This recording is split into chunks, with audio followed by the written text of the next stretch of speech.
Hello everyone, sorry for the video last time about the weight pockets. I realized, or I was told it was pretty shaky and bouncy and hard to watch, so I'm gonna redo this video and try to slow it down for you so that you'll be able to see it a little bit better here. Anyway, final thing about weight pockets and redoing them. So here it is, we're covering up all the main gaps in here and all the gaps with the spray foam as much as possible. Anything that's a large gap. No, Gloria, it's all right. She always comes running when I talk, like I'm talking with her. Anyway, you'll see the big gaps of spray foam, and that's because it looked like that did underneath that pulley, which I still need to add some spray foam in there. And you'll see a bunch of gob at the top. These had covers on them, meaning they had like this one over here, had a cover that went over the top of the weight pocket. I put this one in just for now to make sure everything fit. These were partially plastered over right on the edge here to try to seal the edge here. And then they were nailed from this side in to hold it in place, as well as toe nailed into this 2x4. And there was two throughout the whole cavity here. There's, probably 10 nails in it. There's two at the top, and there was two at the very bottom, which I'm trying to pan slowly here. Get the whole weight pocket effect. And these covers, not everyone has these, but these covers come down way down here. And you'll see the broken drywall out here. I can fix that, it's not a problem. But now you have, there's a seam, where am I at? Over right here, that lets cold air in. You get a seal. There's also a edge right there too, because it's just a little piece of wood they shoved in there. And then sometimes up in here, underneath the stool, get in there. Sometimes in here, we need to add some too. Here we don't, because I insulated the bottom part here. I'm not going to open it right now, but you'll see those little, oh, maybe you can't.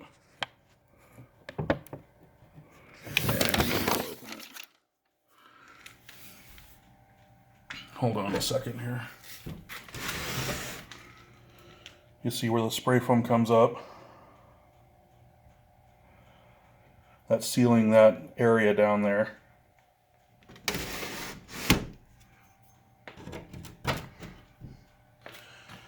So that seals that whole area underneath there.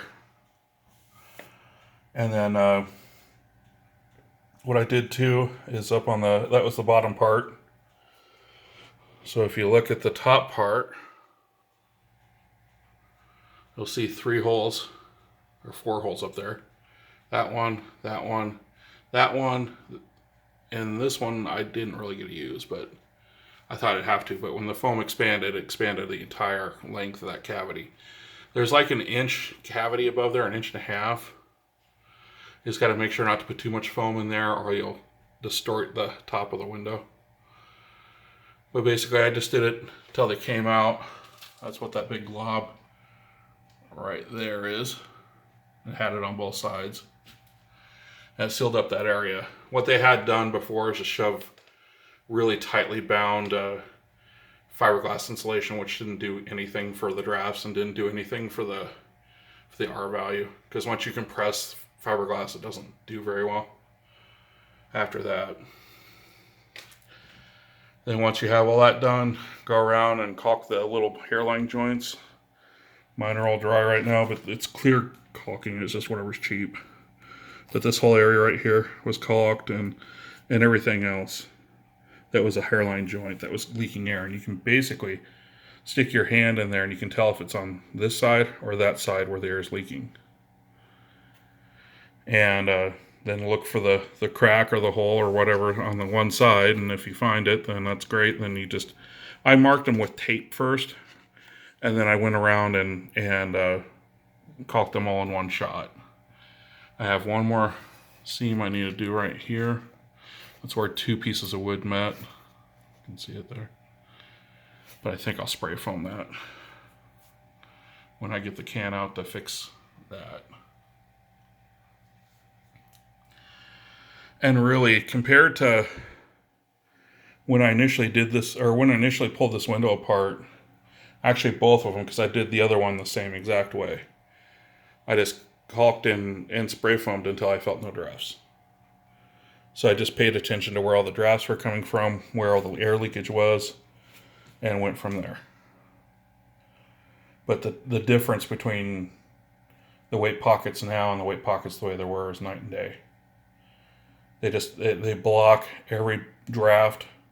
As long as you went through there and effectively went with your hand and did that, they'll block every draft except for the weight pocket, but you never want to seal the weight pocket. I know I have tape over it right now just so I could monitor the cavity and see where the cold air was coming in. You also see the blue tape here. This is where I marked this, and that's because the window is not weather stripped yet. I haven't finished working on them. I need to strip these down so I can make them look like that window. The way they were originally was the darker wood. Someone went through and they sanded it off because it was painted at one point, and then they just polyed over the top of it, and it just looks like crap. The upper window hadn't been moved for probably 60, 70 years. It was just wedged in there. And I got to move. It only goes down part way, and that's because it needs to be rebuilt. And I'll be doing that the next few days, I think. But really, I mean, like I said, night and day. It's so much warmer in this room with both windows done with the weight pocket. In fact, I can sit here with this weight pocket open the entire time if I wanted to, just because the drafts are gone. It's not affecting the R value of the room very much at all. In fact, this window leaks more from the window itself than it does the pocket because I haven't done the window yet. Once I get the window weather stripped, it'll be just as tight as that one is. And that one does not leak any air whatsoever. And it's one finger operation with the window. In fact, you go over here, you can feel all the heat from the heater coming up and everything. And we're right next to the laundry room, and it's pretty drafty in there. I don't have any heat in there, except for a little box heater. So you feel a little bit of drafts from that. But I mean, one finger operation.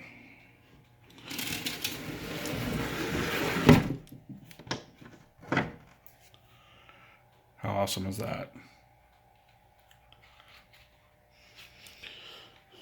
As soon as I can, I'll get the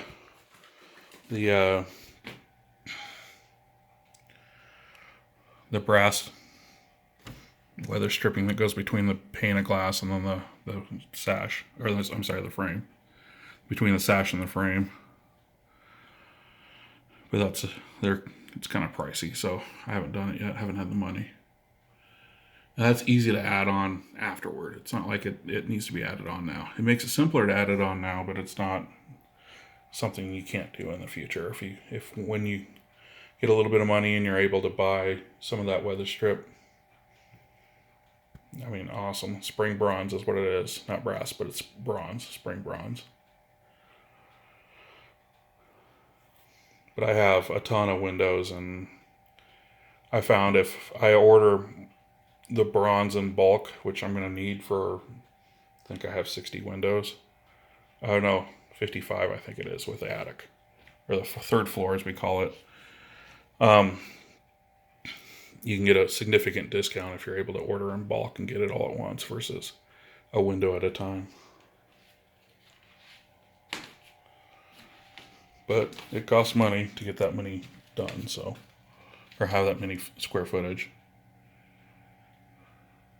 And it's just this close to the holidays and everything going on. I'm not going to have time or have the money to do it.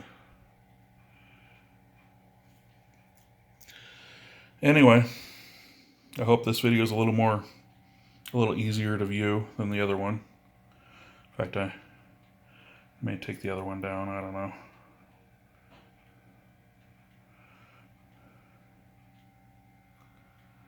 So I hope this helps. Fix them windows, don't replace them. Rate, comment, and subscribe. Visit our Facebook page. Thanks.